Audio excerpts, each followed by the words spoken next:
এদিকে এই হালার ফলায় বিয়ের দাওয়াত দেন এই বন্ধুকে এর লিগে মিছিল নামাই দিস। শাবাশ, কে বাত হে। টাকা লাগলে টাকা নীতি, তাও বন্ধুদের দাওয়াত দিতি, এমন আক্ষেপে স্লোগান তুলে মিছিল করে একদল তরুণ। বন্ধুর বিয়েতে দাওয়াত না পেয়ে মহাসড়কের এমন একটি মিছিল সামাজিক মাধ্যমে ভাইরাল হয়।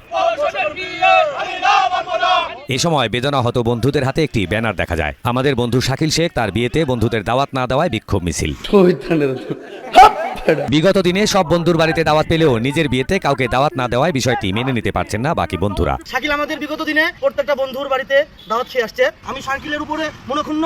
আমি শাকিলের বন্ধু হিসেবে ওকে আমি আর পরিচয় দিতে চাচ্ছি না। দীর্ঘদিনের বন্ধু শাকিল শেখ কাউকে কিছু না জানিয়ে বিয়ের পিড়িতে বসে গত 14 মে। সব আনুষ্ঠানিকতা শেষ হলে পরের দিন ঘটনা জানাজানি হয়। এতেই মন খারাপ করেন বাকি বন্ধুরা। হঠাৎ করেই জানতে পেরে খুব শোকাহত আর বৃষ্টি আধার রাতে আমরা ছিলাম শাকিলের সাথে। আমাদের বলছে যে আমি শুক্রবার আমার বিয়ে, আমার জন্য দোয়া করিস, কিন্তু বৃহস্পতিবার বিয়েটা করে ফেলছে।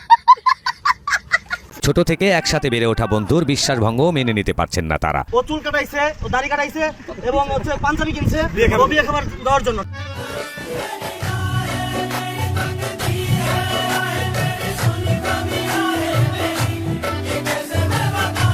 সৌদি আরব, সিঙ্গাপুর, দুবাই, ফ্রান্স, ইউরোপের কয়েকটি দেশ থেকে ওর বিয়ের জন্য তীব্র নিন্দা প্রকাশ করেছে আমাদের বন্ধু মহল থেকে। তবে দাওয়াত না পেয়ে বন্ধুর বিরুদ্ধে বিক্ষোভ মিছিল করলেও নবদম্পতির সুখী সংসার কামনায় দোয়া করেছেন অভিযুক্ত শাকিরের সব বন্ধু। না তুই আমার কথা হচ্ছে তুই খাইছো, তোর বন্ধুকে বিয়েগুলো খাইছো, তুই দাওয়াত দিবি না কা? আর এরাও ভালো ভাই, এরকম তো মনে করেন ওই যে দলীয় মিছিল নামায় না, এরা যেভাবে প্রফেশনালভাবে ব্যানার টানাই মিছিল নামাইছে, মানে বেকায়দা অবস্থা। ও মাই কি, এগো তো মনে করেন ওয়ার্ল্ড রেকর্ড, মানে এরা তো ওয়ার্ল্ড রেকর্ড করে খেলাইছে, এগো তো পুরস্কার দেওয়া উচিত। ये बड़ी अच्छी बात कही आप।